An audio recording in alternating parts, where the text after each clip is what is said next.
ഇന്നൊരു variety Kasaragod special വഴുതിനങ്ങ ചെമ്മീൻ ഉപ്പേരി ആക്കിയാലോ.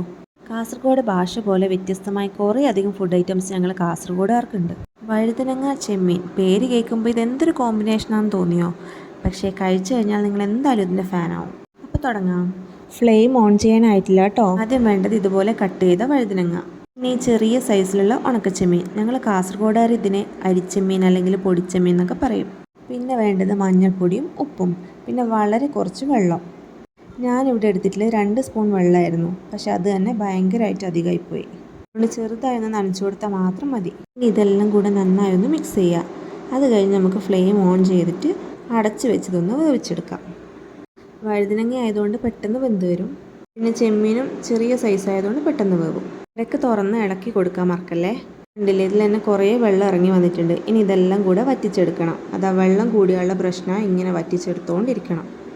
വളരെ ചെറിയ സമയം കൊണ്ട് തന്നെ എല്ലാം വെന്ത് വന്നിട്ടുണ്ടാവും. ഇനി ഇതിലേക്ക് നമുക്ക് കുറച്ച് തേങ്ങയും 1 സ്പൂണ് വെളുത്തുള്ളി ചെറുതായി ചതച്ചതൊന്ന് ഇട്ട് കൊടുക്കണം. വെളുത്തുള്ളി ചതച്ച് അരച്ചെടുക്കുകയൊന്നും വേണ്ട, ചെറുതായിട്ടൊന്ന് ചതച്ചാൽ മതി. പിന്നെ അതെല്ലാം കൂടി ഒന്ന് നന്നായിട്ട് മിക്സ് ചെയ്ത് കൊടുക്കണം. ഇനി വെള്ളം ഫുള്ള് വറ്റിക്കഴിഞ്ഞാൽ നമുക്ക് തീ ഓഫ് ചെയ്ത് വെക്കാം. ഇനി ഈ ഉപ്പേരിയിലേക്ക് ആവശ്യമായ എരിവിനുള്ള ഒരു സൂത്രം ഞാനിപ്പോൾ പറയാം. അതിന് വേണ്ടിയിട്ട് ഒരു പാൻ ചൂടാക്കിയിട്ട് അതിലേക്ക് എണ്ണ ഒഴിച്ച് വെക്കാം. എണ്ണ ഒഴിച്ച് കഴിഞ്ഞാൽ തീ കൂട്ടി വെക്കാൻ പാടില്ല, ലോ ഫ്ലെയിമിൽ തന്നെ വെക്കണം. ഇനി അതിലേക്ക് കുറച്ച് ചതച്ച മുളക്, അതായത് ചില്ലി ഫ്ലേക്സ്, അതിട്ട് മൂപ്പിച്ചെടുക്കാം. കരിഞ്ഞു പോകാതെ ശ്രദ്ധിക്കണം, പെട്ടെന്ന് കരിയാൻ ചാൻസ് ഉണ്ട്. ആ ഫ്ലേക്സിൻ്റെ കളർ മാറി കുറച്ചൊരു അതിനേക്കാളൊന്ന് ഡാർക്ക് കളറാവൂലേ, ആ സമയത്ത് നമ്മൾ പെട്ടെന്ന് തന്നെ ഓഫ് ചെയ്യണം.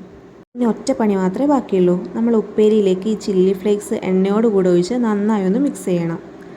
സംഗതി റെഡി. ആക്കാൻ ഭയങ്കര സിമ്പിളാണ്, പക്ഷേ ടേസ്റ്റ് എന്ന് വെച്ചാൽ അപാര ടേസ്റ്റാണ്. ഇതെല്ലാം കൂടെ ഒന്നിച്ച് ഇങ്ങനെ വെന്ത് വരുമ്പോൾ തന്നെ നമുക്ക് ആ നൊസ്റ്റു ഇങ്ങനെ അടിക്കാൻ തുടങ്ങും. അപ്പോൾ എങ്ങനെ, എല്ലാവരും ഉണ്ടാക്കി നോക്കൂലേ? എന്തായാലും ട്രൈ ചെയ്ത് നോക്കണേ, അടിപൊളിയാണ്.